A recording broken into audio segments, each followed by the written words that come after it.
బంద్ చేస్తున్నారు కాబట్టి. Okay right. Prasad గారు, ఏంటి అంబేద్కర్ది మళ్ళీ ఆయన ఆవేదన వ్యక్తం చేస్తున్నారు, నేను చెప్పి వచ్చానంటున్నారు.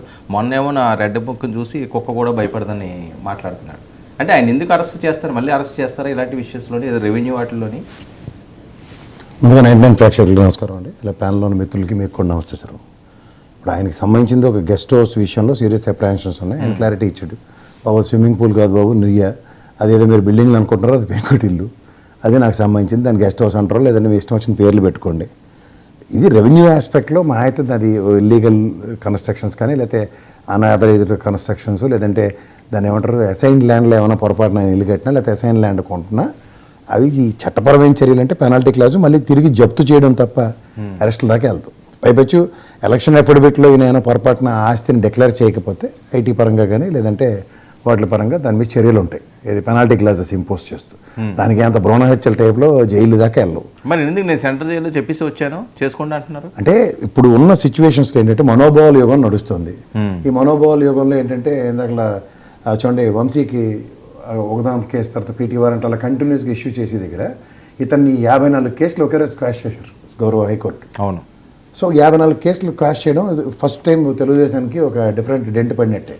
సో ఈ పర్యవసానాల్లో ఏంటవుతుందంటే ఈ పీటీ వారెంట్లతో ఇక మీద జరగదు అన్న దగ్గర what we need to do as master plan of second అన్న దగ్గర ఈ మీరు ఓవరాల్గా ఈ టెన్యూర్లో మీరు అరెస్ట్ అయిన ప్రతి ఒక్కరిని చూసుకుంటే నాట్ లెస్ దాన్ 100 అందరూ సెంచరీలు కొట్టినోళ్ళే. 100 రోజుల ముందు వచ్చినాడు ఎవరు లేడు. ఆఖరికి చూడండి డోర్ డెలివరీ చేసిన అతను కూడా చట్టపరంగా అతను 116 రోజుల పైచీలకే అతనికి బెయిల్ వచ్చింది రెగ్యులర్ ప్రొసీజర్లో తప్ప అతనికి ఏం రాలేదు. ఇప్పుడు బిఎన్ఎస్ చట్టం రజనీ నన్ను కరెక్ట్ చేయాలి ఇఫ్ ఐఎమ్ నాట్ రాంగ్, అది ఇప్పుడు 108 రోజులకి అంతకు ఎన్హాన్స్ అయింది. 90 డేస్ కాదు, ఇప్పుడు మోర్ దాన్ 100, 104, 108 డేస్కో బెయిల్ కన్సిడరేషన్స్ ఉంటాయి. ఎన్ని రోజులు ఉన్నప్పుడు ప్రాథమిక హక్కు అది. సో ఈ పర్యవసానాల్లో ఇది ఎంత మ్యాక్సిమం టెన్యూర్ ట్రై చేయడానికి ట్రై చేస్తున్నారు. అలాగే ఈ ప్రస్తుతం ఉన్న అంబటి రాంబాబు కేసు అన్న కన్నా రెడ్ బుక్ అన్న దాని మీద వీళ్ళు ఎక్కువ ఎంఫసైజ్ చేస్తున్నారు కాబట్టి క్రానికల్ ఆర్డర్లో ఇందాక రజనమ్మ చెప్పినట్టు ఖచ్చితంగా కొడాలి నాని, తర్వాత రజనీ మేడం, విడుదల రజనీ గారు, అలాగే రోజా వీళ్ళందరూ గ్యారంటీగా ఉన్నారు దాంట్లో. ఆ టెన్యూర్లో వీళ్ళు ముగ్గురే ఇంక మిగిలి ఉన్నారు నాకు తెలిసి. ఆల్రెడీ జోగి రమేష్ వీళ్ళందరూ అయిపోయాయి కాబట్టి కొడాలి అలాగే ఉన్నాడు. కొడాలి నాని కానీ కొడాలిది ఒక బైబ్యాక్ అగ్రిమెంట్ ఏమైనా ఉందా అన్నది ఒకటి డౌట్ వస్తుంది చాలా. ఏంది అదే అగ్రిమెంట్ అంటే గుడివాడలో ఆయన ఓడిపోవడం ఇంపాసిబుల్ టు నెక్స్ట్. ఈ కొత్తగా పారాచూట్ వేసుకొచ్చిన ఎన్ఆర్ఐ వింగ్ని గెలిపించడం అంత సామర్థ్యాలు కూడా అక్కడ ఏం లేవు. లేకపోతే అతను లోకల్లో చాలా పట్టున్న వ్యక్తి అతను. సో ఈ బైబ్యాక్ అగ్రిమెంట్లో అరెస్ట్ లేకుండా ఏమైనా అన్న దగ్గర అయితే ఇంత తాత్సారం జరుగుతుంది. ఎందుకంటే వంశీకి ప్యారల్గా నానిని కూడా ఎత్తియాలి. అసలుకి వంశీతో ప్యారల్గా నానిని కూడా ఎత్తాలి లోపలికి. అది ఎత్తపోయినప్పుడు ఈ ఎత్తిపోతల పథకానికి ఇన్నాళ్ళ తర్వాత ఏదో కొంచెం బయటకు వచ్చి మళ్ళీ మాట్లాడుతున్నాడు అంటే ఇది ఏదో ఖచ్చితంగా బైబ్యాక్ అగ్రిమెంటే. ఎందుకంటే ఇప్పుడు ఏ విషయంలో చూసుకుంటే కుల ప్రాతిపదికన కొన్ని జరుగుతున్నాయి. వంశీ డెలిబరేషన్ అసెంబ్లీలో ఇచ్చేయడం అంటే కొడాలి నాని గారు డెలిబరేషన్స్ ఇవ్వలేదు.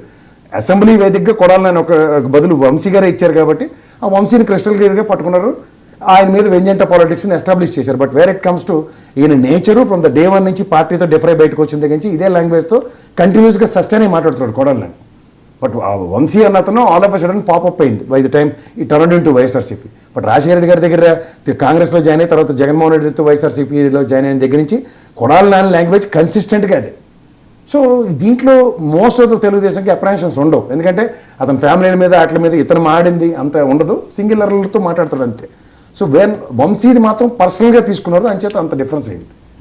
సో అంతకుమించి నాకేం కనబట్టలేదు. ఇప్పుడు ఈ రెడ్ బుక్ రాజ్యాంగాన్ని ఇంకెన్నాళ్ళు జస్టిఫై చేస్తారు సార్? దీంట్లో ఏది అవుట్కమ్ డెరైవ్ అవ్వట్లేదు. ఇప్పుడు సరస్వతి ప్రాజెక్ట్ ల్యాండ్లో ఎంఆర్ఓ గారు క్లీన్ చిట్ ఇచ్చారు మీరు గమనిస్తే.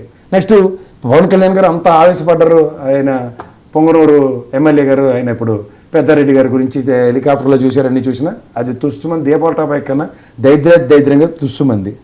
నెక్స్ట్ మూడోది if I'm not wrong Sajjala రామకృష్ణారెడ్డిది అరణ్య భూములన్నీ అలా బ్రదర్ కబ్జా చేసేది అంతా కూడా అవుట్కమ్ ఫారెస్ట్ ల్యాండ్ డీవియేషన్ దాన్ని డిమార్క్ చేసి క్లియర్గా ఇది వాళ్ళు ప్రైవేట్ ల్యాండ్ అనేది ఎస్టాబ్లిష్ చేసింది ఈ గవర్నమెంటే. సో ఇవన్నీ చంద్రబాబు గారి టెన్యూర్ దగ్గర నుంచి రాజశేఖర రెడ్డి గారి టెన్యూర్, కిరణ్ కుమార్ రెడ్డి గారి టెన్యూర్ నుంచి పెద్దిరెడ్డి గారి ల్యాండ్ ఇష్యూస్లో ఏవైతే ఉన్నాయో అట్లా వాటిని ఏవి పొరగంలోకి తీసుకోకుండా అధికారమే పరమావధి, అధికారం వచ్చిన తర్వాత ఏదైనా చేయొచ్చన్న బొంబార్డింగ్తో ఈ రెడ్ బుక్ రాజ్యాంగంలో ఈ రోజు దాకా అవుట్కమ్ డెరైవ్ అయింది ఏదీ లేదు. కేవలం అరెస్టులతో ఆత్మాభిమానాన్ని ఆత్మసంతృప్తిని పొందుతున్న కూటమి గవర్నమెంట్ కింద చూడాలి. ఇందులో ఇప్పుడు జరుగుతున్న పరిణామాల్లో ఈ క్రానికల్ ఆర్డర్లో వీళ్ళు కనుక రజనీ గారిని కానీ రోజా గారిని కానీ అలాగే నానిని కానీ అరెస్ట్ చేస్తే అది ఖచ్చితంగా బూమరంగ్ అవుతుంది.